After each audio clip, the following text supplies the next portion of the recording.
వాలంటీర్ల వ్యవస్థ మీద తీవ్రమైనటువంటి దుర్భాషలాడుతూ నాడు పవన్ కళ్యాణ్ చేసిన వ్యాఖ్యలు వాళ్ళు ఒంటరి మహిళల డేటా తీసుకెళ్లి వైఎస్ఆర్ కాంగ్రెస్ పార్టీ వాళ్ళకి ఇస్తున్నారు. ఆ తర్వాత వీళ్ళిద్దరూ కలిసి అమ్మాయిలు వ్యభిచార గృహాలకు పంపిస్తున్నారు, 33,000 మంది మహిళలు ఏమయ్యారు అంటూ.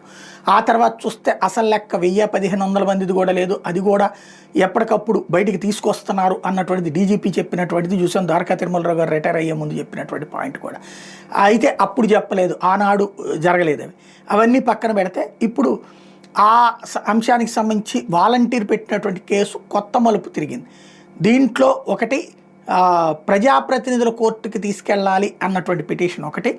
అసలు ఆనాడు ఆయన ప్రజాప్రతినిధి కాదు కదా, ఆ మాట మాట్లాడేటప్పుడు ప్రజాప్రతినిధుల కోర్టుకి ఎందుకు పంపించాలి అని న్యాయస్థానం అడిగితే ఆయన మీద కేసు ఈ మధ్యనే ప్రభుత్వం ఉపసంహరించుకుంది కాబట్టి ఆ ఉపసంహరించుకునే టైంకి ఆయన ప్రజాప్రతినిధిగానే ఉన్నాడు కాబట్టి ప్రజాప్రతినిధుల కోర్టుకి వెళ్ళాలన్నటువంటి వాదన మరొక వైపు నడుస్తోంది.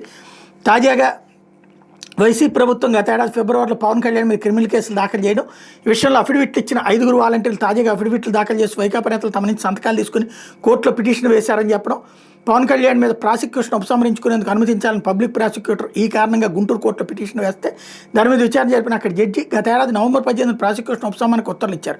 వాటిని సవాల్ చేస్తూ కేసర్లా మరో 3 హైకోర్టులో క్రిమినల్ రివిజన్ కేసు దాఖలు చేశారు. దీని మీద మంగళవారం జరిగిన విచారణలో పిటిషన్ తరపు న్యాయవాది జడ శ్రవణ్ కుమార్ వాదనలు వినిపించారు.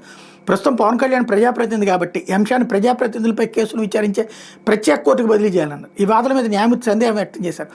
వాలంటీర్ల మీద వ్యాఖ్యలు చేసే నాటికి ఆయన ప్రజాప్రతినిధి కాదు కదా, అలాంటప్పుడు ప్రజాప్రతినిధులు ప్రత్యేక కోర్టుకు పంపాల్సిన అవసరం ఏముందన్నారు. ఈ సందేహం మీద వాదన వినిపించాలని న్యాయవాదులను కోరుతూ విచారణ వాయిదా వేశారు. హైకోర్టు న్యాయమూర్తి జస్టిస్ టి మల్లికార్జున మంగళవారం ఈ మేరకు ఉత్తర్వులు ఇచ్చారు.